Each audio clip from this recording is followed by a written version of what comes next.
mara tu baada ya kuokoka. Yani mtu unapompa Yesu maisha kuwa Bwana na Mwokozi wa maisha yako, mara tu baada ya kuokoka unaitwa mtoto wa Mungu. Ndio maana kitabu cha Yohana 1:12 inasema wote waliompokea aliwapa uwezo wa kuwa wana wa nani? Wa kuwa wana wa Mungu. Wote waliompokea aliwapa uwezo wa kuwa wana wa Mungu.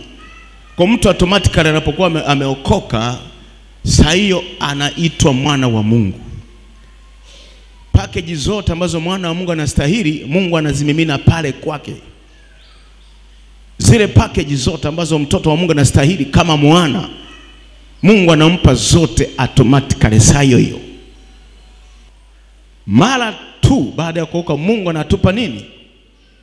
Anatupa ulinzi. Ndio maana mtu akiokoka, hata kama wachawi walikuwa wanamwendea kumtembelea kila wiki au kila mwezi au kila siku wanamkalia, akimpa Yesu maisha, hata kama hajajua kuomba sana, wale wachawi wakienda wanakuta kuna ulinzi kwake. Wanakuta kuna ulinzi, mpaka wanashangaa, huyu mbona tulikuwa tunamkalia kila siku, mbona leo kuna watu wanamlinda weupe, au mbona kuna moto, au mbona kuna hiki kimezuia. Kama wachawi hawajui elimu hii, wanaanza kufikiria kwamba huenda huyu amekuwa mchawi mkubwa kuliko sisi. Ndio kinachotokea. Ndio maana nawaeleza, hata kabla hujafikiria kwenda mbinguni, kuna faida kubwa sana za kuokoka hata kabla hujaenda mbinguni hapa duniani. Ndio maana tunasema kama singelikuwa Yesu, wengine wangekuwa wameshakuwa marehemu, wameshakufa kwa kutolewa kafara, kwa kuuawa, vifo vya kichawi na kadhalika. Kwa adui anatukasirikia, anasaga meno, nitampataje huyu? Nitampigaje? Lakini kila kija nakuta kuna fence na kuzingira. Kama vile milima inavyozunguka mji wa Yerusalemu, ndivyo Bwana anavyowazunguka waliookoka, watu wake, tangu sasa na hata na milele. Lakini unaweza kuona Isaya 54:17 anasema kila silaha, Isaya 54:17, kila silaha itakaofanyika juu yako haitafanikiwa. Kuna silaha nyingi zimefanyika juu yetu na hazikufanikiwa. Halo? Tunaelewana sawa sawa? Unaweza mtu unamwambia mtu, mbona uonekani kanisani? Mbona umeacha huduma? Mbona hivi na vile? Kwa sababu haelewi, atakujibu, kwani lazima hajui. Kuna faida nyingi za kukaa na Mungu. Ziko faida nyingi. Moja wapo, tunalindwa bure. Tena tunalindwa wakati mwingine hatuna taarifa, lakini tunalindwa. Haleluya. Haleluya. Silaha nyingi zimefanyika juu yako, huna habari na hazikufanikiwa. Walituma jini makata, na baada ya kukata wewe likarudi likakata upande wa pili.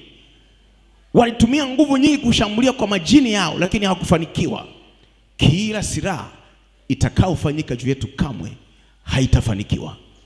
Ndio maana mpaka leo tunaishi kwa mkono wa Mungu wenye nguvu na uweza. Makofi kwake Mungu wetu aliye hai. Mwingine anasema, sasa mchungaji, napitia pagumu. Usiogope. Unawaza Mungu akaruhusu upitie pagumu? Yale ni mafunzo, ni chuo Mungu anataka kupitisha. Utakapovuka ung'ai kama dhahabu. Yule Yesu mtenda miujiza anatenda maajabu katika kanisa la EAGT Mlima wa Faraja chini ya Askofu Aidan Mabuga. Usipange kukosa katika ibada zetu za uponyaji na kufunguliwa kila Jumapili saa 9:30 jioni hapa EAGT Mlima wa Faraja, ilipo Nyerere Road, Mchicha, Tazara, jijini Dar es Salaam.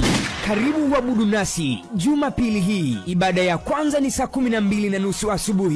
Ibada ya pili ni saa 4 kamili asubuhi. Na kwa maelekezo zaidi jinsi ya kufika, tupigie simu nambari 0755 65 67 49. Nasema hivi, wengi wamepokea miujiza yao na sasa ni zamu yako. Watu wote mnakaribishwa. Namuona Yesu hapa.